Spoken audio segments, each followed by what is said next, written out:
Upon the creation of the German Empire in 1871, the various states that were incorporated into the empire brought with them their history, culture, armies, industry, and critically to us, navies. Before the creation of the empire, the various northern German states, notably Prussia, had been building more modern warships, like central battery ironclads and gunboats. The new empire, under Prussian leadership, had to protect its trade and lengthy coastline. Still, the Prussians had never been known as a seafaring nation, and through the coming years of the late 19th and early 20th centuries, they would go on to become a premier naval power, creating powerful battleships, battle cruisers, and other smaller vessels. Like other naval powers, the Germans experimented with some rather unique and unusual designs, as well as conversions that were more practical. In today's video, we'll go over some of these odd ships of the various German navies. First up on our list is the K-class of light cruisers. On April 16, 1919, the German Admiralty was instructed to create the Provisional Reichsmarine, and only several months later, the scuttling of the High Seas Fleet took place. Subsequently, any new German warship had to replace a ship condemned to scrap from a list of the most modern remaining after the scuttling. The German Navy was cut down drastically in fulfilling the peace treaty of Versailles. The Navy was restricted to a standing force of 15,000 men who crewed obsolete pre-dreadnoughts, and critical to this section, the Reichsmarine was allowed to have 6 light cruisers. These light cruisers were to displace no more than 6,000 tons, and the main armament could not exceed 15 centimeters or 5.9 inches.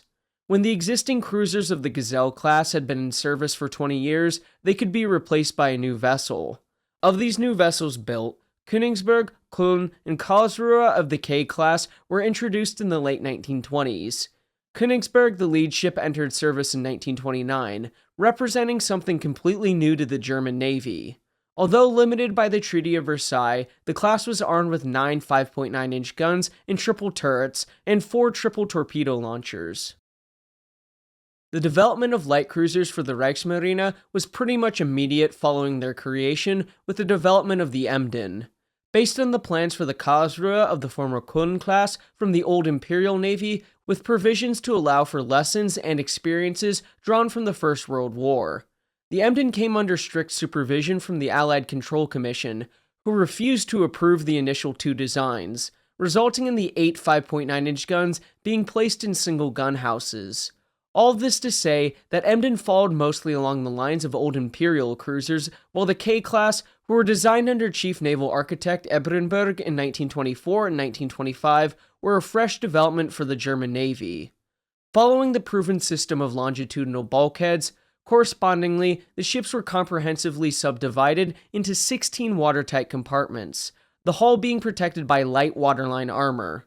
The armor of the cruisers was relatively standard for the time as regards light cruisers, being similar to the material used before the Great War for protected small cruisers.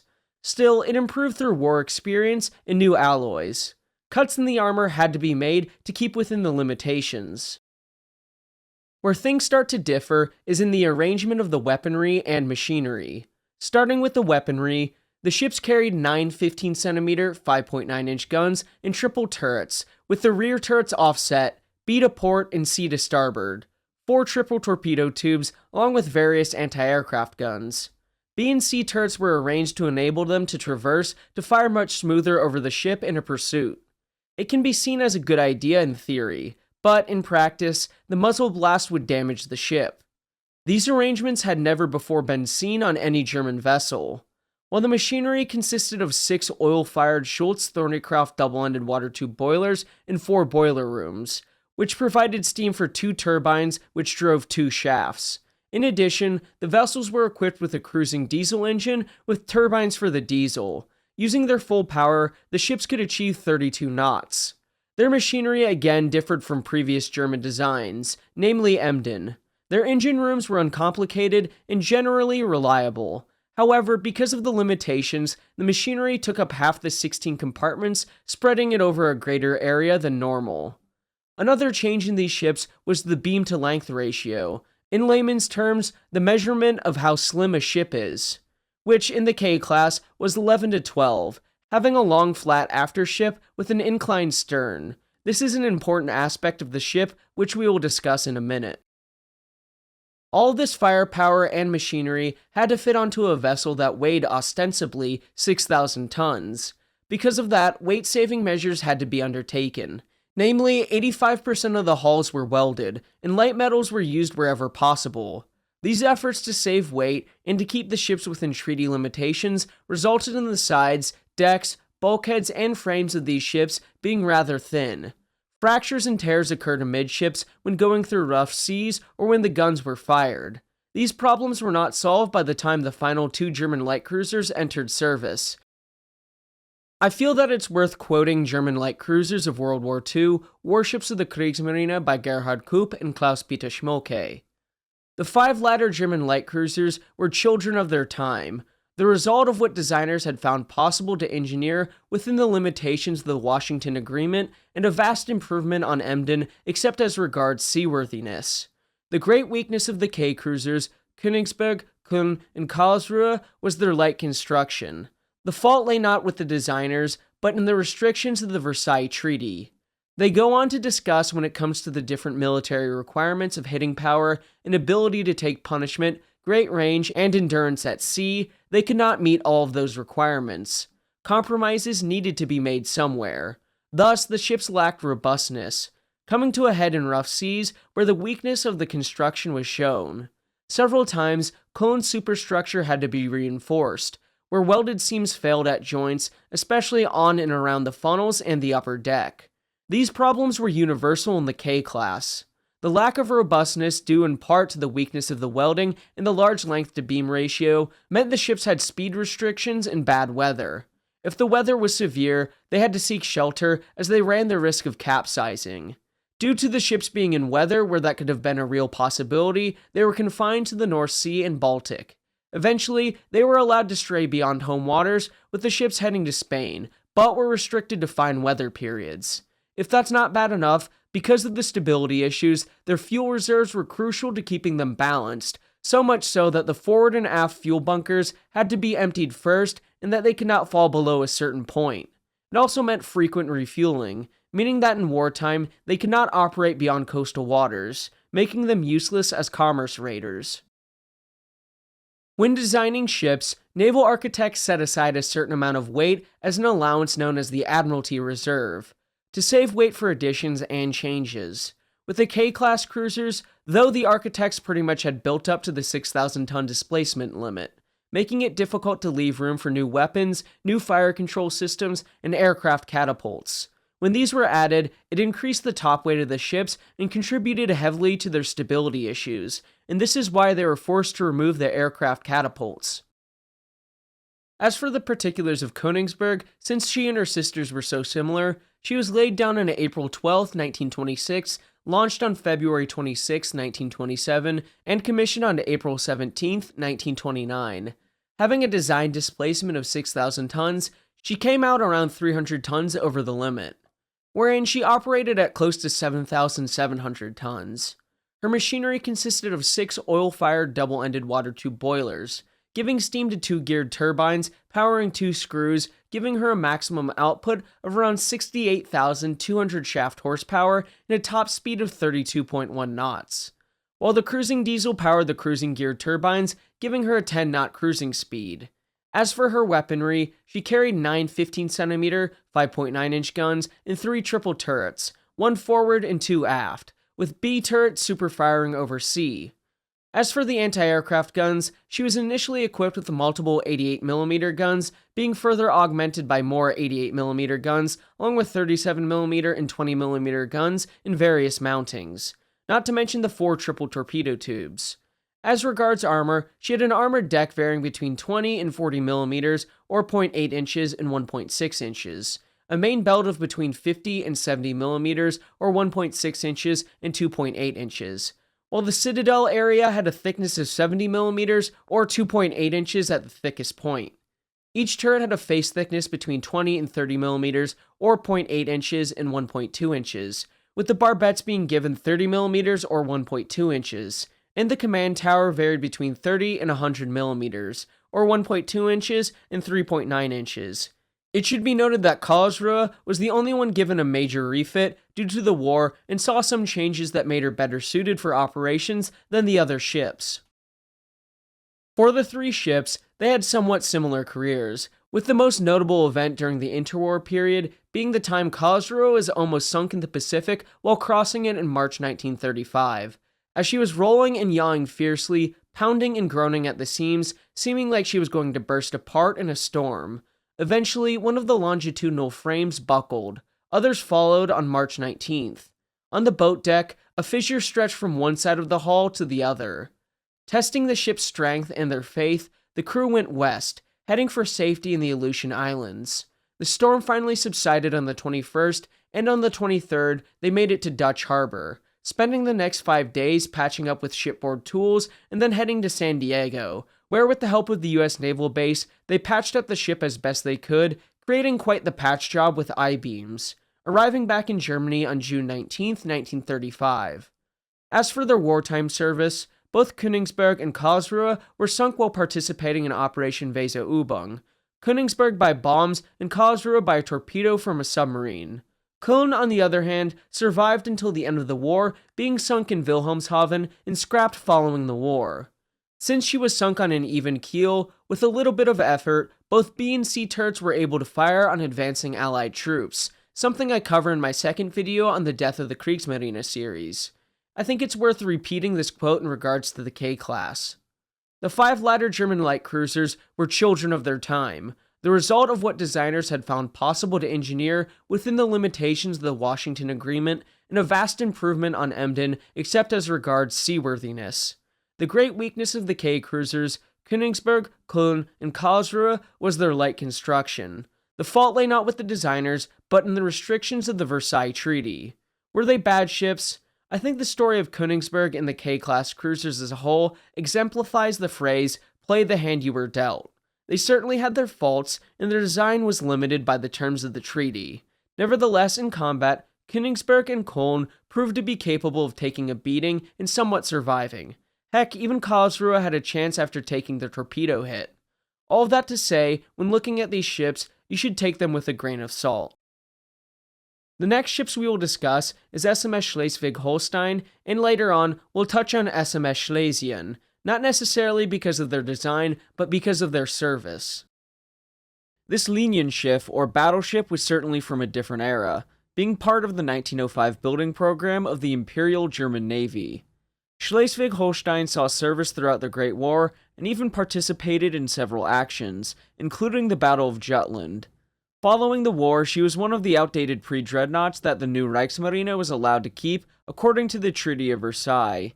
In the interwar period, she was modernized, and taking from Dodson again, the new flagship had been more extensively modified during her 1924/1926 refit at Wilhelmshaven than any of the earlier battleships, with her appearance significantly altered. A wholly new tubular foremast, of the type first fitted in the Königs and now refined in the cruiser Emden, was installed, with an enclosed control top housing a 6-meter rangefinder, another of which was installed on the enlarged bridgework. The mainmast was initially unaltered, but the top gallant mast was removed and the topmast reduced in height in 1927, while the searchlights abreast the forefunnel were moved aft to the forward side of the second funnel, the casing of which was consequently raised to the same level of that of the forefunnel. The after superstructure was much enlarged and extended forward to provide accommodation for the CNC and his staff. As regards the ship's armament, only the 28-centimeter battery was reinstalled. By the time that Schleswig-Holstein was due for refit, all 88 extant 17-centimeter guns had been otherwise allocated. Instead, Schleswig-Holstein and Schlesien received a secondary battery of 15-centimeter guns from batches originally allocated to Wittelsbach, Zeringen, Schwaben, and Loon. The former tertiary battery was reduced to 8 guns on the superstructure. The now usual 4 casemate torpedo tubes were also installed. On January 31st, 1926, Schleswig-Holstein relieved Braunschweig as fleet flagship, and she was paid off for the last time. In Schleswig-Holstein's interwar service, she was to train the sailors of the German Navy, and one of the key roles of the new Navy was showing the flag, so she ventured around Scandinavia and the Mediterranean multiple times, as well as trips to the Americas. She also received numerous refits that further modernized her appearance and weaponry, making her a useful asset to the now Kriegsmarine, of which on Friday, August 25, 1939, the elderly Pre-dreadnought battleship, Schleswig-Holstein, fired her guns near the port of Danzig, quickly followed by the German national anthem. The sailors on board the ship wore their dress whites and stood rigidly at attention as the ship, guided by tugs, passed through a canal into the heart of the port. On the waterfront, men, women, and children stood and watched as the ship passed them by, many of whom waved handkerchiefs and flags or even saluted the ship. Schleswig-Holstein, adorned with her flags, came into the Free City ostensibly for a goodwill visit to commemorate the 25th anniversary of the loss of the German cruiser Magdeburg in the Gulf of Finland. In reality, as tensions flared over the Polish corridor, Essex, as she was called by her crew, was there to stiffen the resolve of the people of Danzig, and if war broke out, use her 428cm guns and secondary armament against Polish positions in the city. Within days, this festive-like atmosphere in the city completely changed as the world was plunged into the depths of the Second World War, in part due to the guns of that antiquated battleship. Now, I've covered the actions of Schleswig-Holstein and Danzig in another video, link in the description, but suffice it to say, Schleswig-Holstein fired some of the first shots of the Second World War. The battleship, having done its job in Danzig, was not finished with its part in the Polish campaign. Heading to the Hella Peninsula, joined by her sister ship Schlesien, the guns of the two elderly battleships pounded Hella Peninsula for several days from September 23rd onward, taking from Gerhard in the gathering storm, the naval war in Northern Europe, September 1939 to April 1940.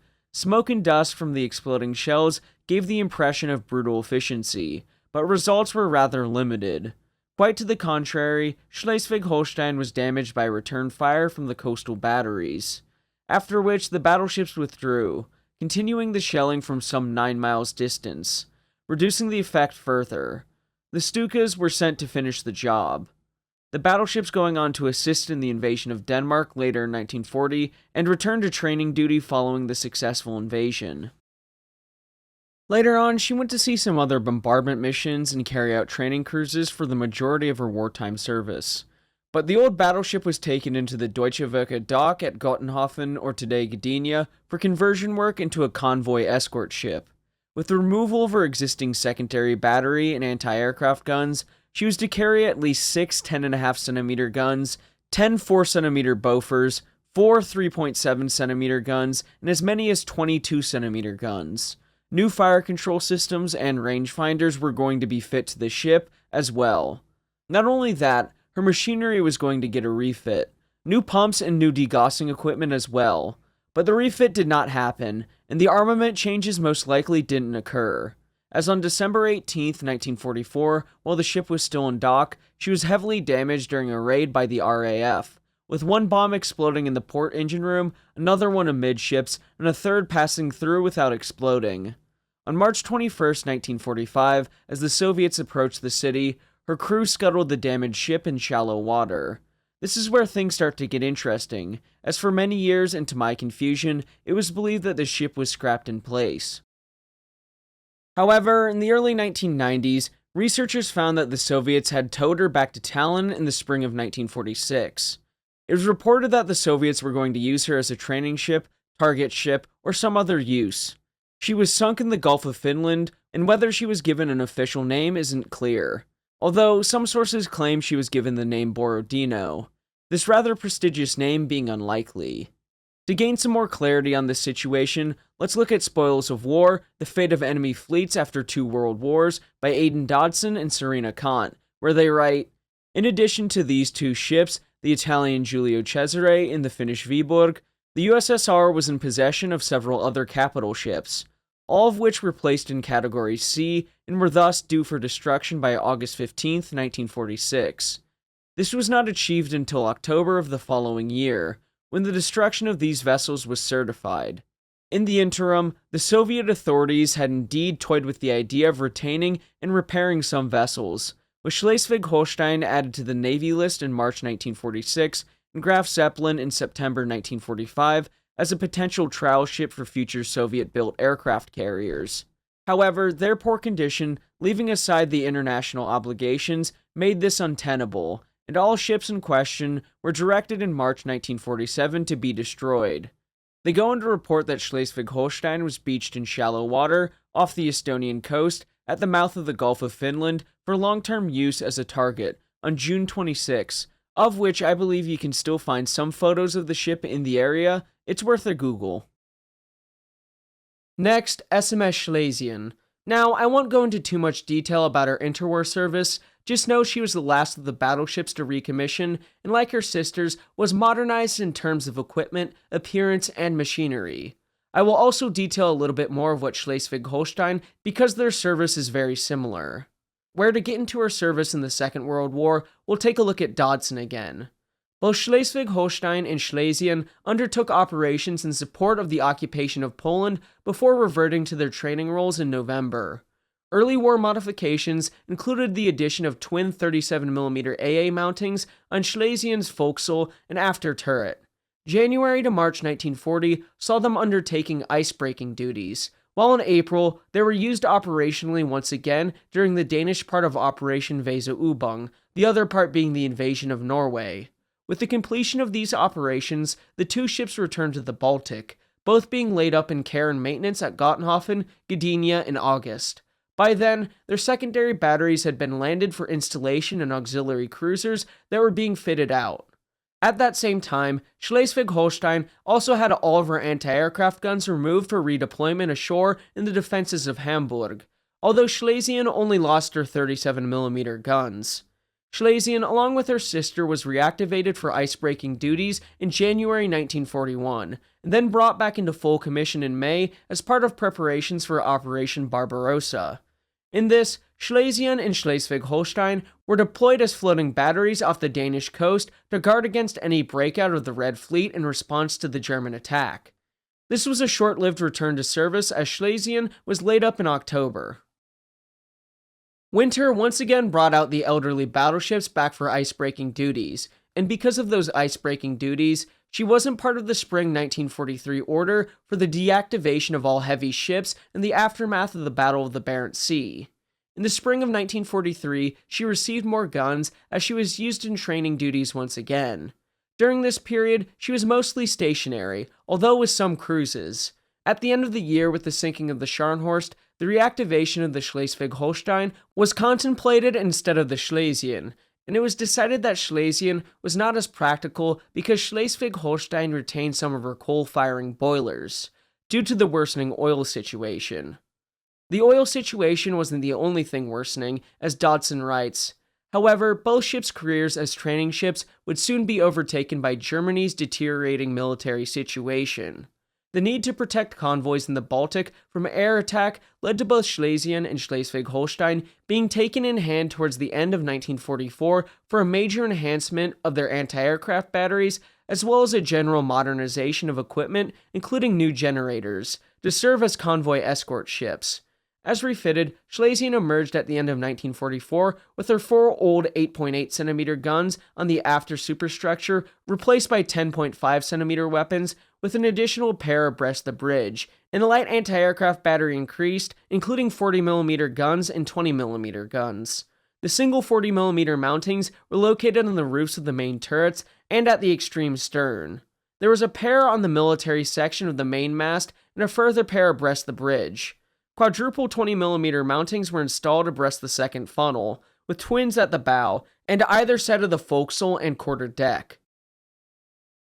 As mentioned in her part, Schleswig-Holstein was immobilized in December 1944 and therefore of no significant use, while Schlesien, on the other hand, could be quite useful in the defense of the Baltic, as by early 1945, with the destruction of the Tirpitz and Schleswig-Holstein, Schlesien was the last big gun battleship of the Kriegsmarine, assisting in the defense of places like Danzig, Gdynia, then called Gottenhofen, as she used her big guns to try to stave off the advancing Red Army. She, like other vessels, was entrusted with the care of refugees and wounded. However, even her guns weren't enough, and eventually she met her fate, as Dodson and Kant write.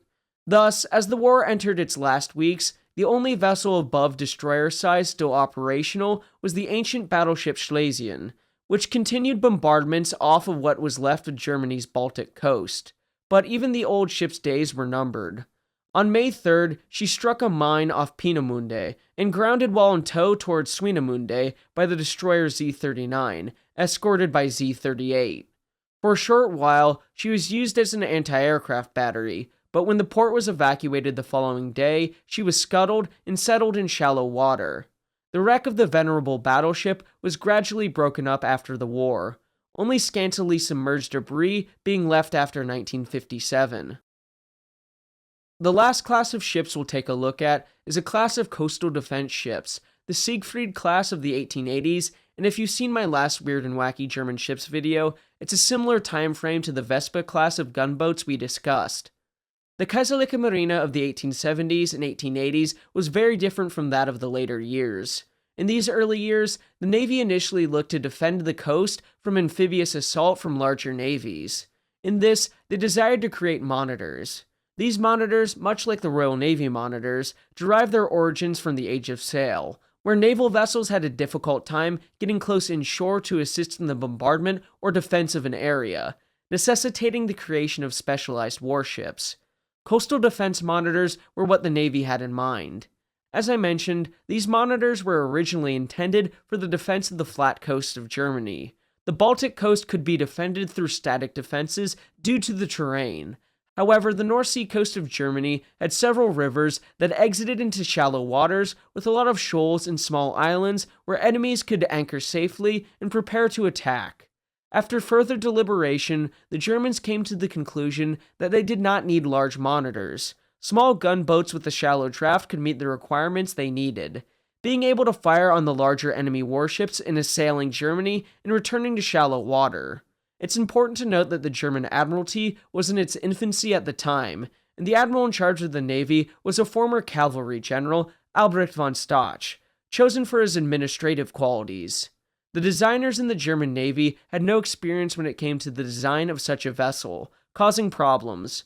Von Stach was trying to establish the German Navy, and in this, let's take a look at a quote from Ironclads to Dreadnoughts, the development of the German battleship, 1864 to 1918, by Dirk Nodelman and David M. Sullivan. They write, "He took over on January 1st, 1872, and as early as November 5th, 1872, presented a first draft of a naval foundation plan, indicating in which direction the Navy was to be developed. According to the plan, which was in fact a modification of the plan of 1867, where the number of sea-going armor-clads had been determined at 16 vessels. In 1873, the number was changed to 14, plus 7 monitors, and 2 floating batteries, for which the money was allocated and which should have been built after 10 years. Although von Stach was out later on, and a lot of his planned expansion was revised, another army general was placed in charge of the Navy, Georg Leo von Caprivi, and he worked diligently to try to set up the Navy for the future. In this, we'll take a look at Dodson again. A key issue for Caprivi was what sort of ship the Navy should build. The director of the Admiralty issued a questionnaire to the various departments of the service on particular tactical and technical issues. Key suggestions included a need for a draft commensurate with navigation through the Sound between Sweden and Denmark, a main battery of 4 30.5cm guns, 6 torpedo tubes, a ram, and twin screws, giving a speed of 15 knots. In response to these ideas, the head of the Naval Construction Office produced a range of possible technical solutions for Caprivi's consideration, ranging from a 2,500-ton coastal defense ship with a pair of 21cm guns up to a 10,000-ton naval vessel with 7 30.5cm pieces. However, parliamentary appropriations for the Navy were being driven down every year, particularly with the heavy expenditure and prospect for the Kiel Canal. On the other hand, the mouth of the canal would certainly require protection, as a result of which appropriate ships were acknowledged as being a valid requirement, even by the skeptics in the Reichstag. Accordingly, a program of 10 coastal defense ships to be spread over the building period of the canal was agreed. This was a major boost for the shipbuilding industry, which had been without a capital ship on the slip since 1884. The basic concept of these ships was as follows from Dirk and Nodelman. Armor, full belt barbettes armored deck on top of the belt, artillery, two 24cm guns and two barbette mountings, six 37mm Hotchkiss guns, torpedo tubes, one submerged in the stern, two broadside tubes above the waterline near the stern, unprotected, one ditto at the stern, build of steel, IHP 3000 PS, speed 13.5 knots, displacement 3,000 tons, a draft of 4.3 meters, length 71 meters, breadth 16 meters, and an estimated cost of 3.5 million marks. Now, the vessels of the class were Siegfried, Beowulf, Freyalaf, Heimdall, Hildebrand, and Hagen, all built in the late 1880s and early 1890s. Like a lot of other ships, changes happened throughout the development, notably with the anti-torpedo boat protection, as they were changed to six 8.8cm 30 caliber quick-firing guns. Those twin forward-facing 24cm guns were the reason why the ships were added to the list, as they just look so odd. Of which, this is what Dodson has to say about their other changes. As authorized under the 1887-1888 program, the future Siegfried was based on the construction office's smallest option, both an extra 500 tons and the main battery enhanced to 24cm 35 caliber guns, with a third gun added later. Two guns were fitted forward in a side-by-side pair of a single barbette, each with a domed hood. This reflected the continuing belief in the ram-based end-on fighting. The anti-torpedo boat battery was originally planned to comprise six 37mm weapons, but after trials carried out on the Meppen firing range against targets representing modern torpedo boats, this was changed to six 8.8cm 30 caliber quick-firing guns, with a fourth pair of guns worked in abreast the mainmast from the second ship onwards. Anti-torpedo nets were also installed. Protection comprised a complete waterline belt of compound armor in the first of the four ships, but of a new plate developed by Klupp in the remainder, with a 30mm armored deck and 200mm barbettes, with their shielding being 30mm thick. Siegfried was the first major German warship to be equipped with vertical triple expansion engines, and became the first wholly oil-fired vessel in 1895 when refitted for trial purposes. However, fuel costs proved to be more than twice of her coal-firing sisters, and thus was rebuilt. She was reverted to the mixed firing originally installed in the class. Anyway, the vessels were initially classified as armored vessels, much like the Vespa class, to emphasize to the Navy's opponents in the Reichstag and elsewhere that they were not the kind of ocean-going capital ships that had been repeatedly rejected in the recent past. As a result, the pre-launch designations were oddest, as a continuation of the A to N series used for the Vespa class. The various ships commissioned throughout the 1890s, and went on to see a lot of service over the coming decades, with some being refit during the early 1900s with more practical purposes as technology developed rapidly during that period, and therefore the ships were obsolete very quickly, and just before the First World War, they were placed into reserve divisions. But when the Great War kicked off, they were brought into active duty for a short while, forming the 6th Squadron of the High Seas Fleet, but were soon relegated to harbor defense duties. With the exception of Beowulf, all of them were disarmed and became accommodation hulks around 1916. After the war, Freyalaf, Odin, and Aegir became converted to motor freighters, something the Germans were allowed to do according to the Treaty of Versailles. They were strengthened so that they could carry locomotives, whereas the rest of the class were soon scrapped, with some of them, like Hildebrand, sent to the Netherlands to be scrapped. On the way, she foundered off the Dutch coast, where she was subsequently blown up and then later scrapped. Although odd-looking ships, they were certainly some of the largest and most sophisticated ships the new German Navy had built up until that point, and in a way, signaling a shift in thinking as their ships got larger and more complicated. Some of these ships are more well-known than others, with the K-class being the most well-known, or the Pre-dreadnoughts, at least in terms of German vessels. Still, that doesn't make them or the other ships any less odd. I think it would be interesting in covering more odd ships. The next nation will probably be France, as their pre-dreadnoughts get rather interesting, and I'll have some more sources relatively soon. Let me know what you all think about these warships and what other ships I should cover. Thank you all for watching. Please remember to like and subscribe, as it'll help the channel to grow. And until next time, my friends, have a great week.